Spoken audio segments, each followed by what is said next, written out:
വിവാദങ്ങൾ മാത്രമാണ് വാർത്തയാകുന്നതെന്നും സർക്കാരും തദ്ദേശ സ്ഥാപനങ്ങളും നടപ്പാക്കുന്ന നല്ല പദ്ധതികളൊന്നും വാർത്തയാകുന്നില്ലെന്നും തദ്ദേശ സ്വയംഭരണ വകുപ്പ് മന്ത്രി എം.ബി. രാജേഷ്. തൃശൂർ കോർപ്പറേഷൻ ഓഫീസിൽ നിർമ്മാണം പൂർത്തീകരിച്ച മൾട്ടി ലെവൽ പാർക്കിംഗിന്റെ ഉദ്ഘാടനം നിർവഹിച്ച ശേഷം സംസാരിക്കുകയായിരുന്നു മന്ത്രി എം.ബി. രാജേഷ്. തദ്ദേശ സ്ഥാപനങ്ങളിലേക്ക് ആരും കയറി വരാതെ തന്നെ മൊബൈൽ ഫോൺ വഴി കെ-സ്മാർട്ട് പദ്ധതിയിലൂടെ ഓൺലൈനായി തങ്ങളുടെ ആവശ്യങ്ങൾ നിർവഹിക്കാനുള്ള പദ്ധതി ഏപ്രിൽ മാസത്തോടെ നടപ്പാക്കുമെന്നും മന്ത്രി പറഞ്ഞു. Mayor MK. വർഗീസ് അധ്യക്ഷത വഹിച്ചു. തദ്ദേശ വകുപ്പ് മന്ത്രിയെ കോർപ്പറേഷന്റെ പരിപാടികൾക്ക് ക്ഷണിച്ചാൽ കിട്ടാറില്ലെന്നും അതിനാൽ തന്നെ പരിപാടികൾ മാറ്റേണ്ട സ്ഥിതിയാണെന്നും മേയർ പറഞ്ഞു. മന്ത്രിക്ക് വളരെ അത്യാവശ്യം എന്നോടൊന്ന് പോകണം. 4 പ്രാവശ്യം ക്ഷണിച്ചിട്ടാണ് ഇപ്പൊ വന്നേ. ഭയങ്കര തിരക്കാണ്, എനിക്ക് പറ്റുന്നില്ല. കാരണം ഞാൻ എന്ത് പറഞ്ഞാൽ വരാമെന്ന് പറയാം, അവസാനം ഫോൺ ചെയ്യും, എനിക്ക് അത്യാവശ്യമുണ്ട്, വരില്ല.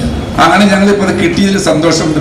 അതേസമയം താൻ കോർപ്പറേഷന്റെ പരിപാടികൾക്ക് വരാറുണ്ടെന്നും കോർപ്പറേഷൻ അത്രയധികം പരിപാടികൾ സംഘടിപ്പിക്കുന്നതുകൊണ്ടാണ് എല്ലാ പരിപാടികൾക്കും തനിക്ക് എത്താനാകാത്തതുമെന്നായിരുന്നു മന്ത്രിയുടെ മറുപടി. ഇതിപ്പോ ഇന്ന് തൃശൂർ കോർപ്പറേഷന്റെ 2ാമത്തെ പരിപാടിയാണ് ഉദ്ഘാടനം ചെയ്യുന്നത്. മേയർ ഏതാണ്ട് ഒരു പരാതി സ്വരത്തിലാണ് പറയുന്നത് ഉദ്ഘാടനത്തിന് കിട്ടുന്നില്ല എന്ന്. ഞാൻ ഇവിടെ എത്ര ഉദ്ഘാടനത്തിന് വന്നിട്ടുണ്ടെന്ന് എനിക്ക് തന്നെ അറിഞ്ഞൂടാ. അതിന്റെ കാരണം എന്താന്ന് വെച്ചാൽ അത്രയും കാര്യങ്ങൾ ഇങ്ങനെ ചെയ്തുകൊണ്ടേയിരുന്നാൽ പിന്നെ എപ്പോഴും തൃശ്ശൂർ വന്ന് ഉദ്ഘാടനം ചെയ്യാൻ പറ്റുമോ? അപ്പോഴാണ് ചിലപ്പോൾ ഡേറ്റ് നീണ്ടുപോകുന്നത്. കരോളിൻ പെരിഞ്ചേരി അടക്കമുള്ള കോർപ്പറേഷൻ സ്റ്റാൻഡിംഗ് കമ്മിറ്റി ചെയർമാൻമാർ, ഡിവിഷൻ കൗൺസിലർ പൂർണിമ സുരേഷ് അടക്കമുള്ള കൗൺസിലർമാർ, വിവിധ ഉദ്യോഗസ്ഥർ, രാഷ്ട്രീയ കക്ഷി നേതാക്കൾ എന്നിവർ ചടങ്ങിൽ പങ്കെടുത്തു.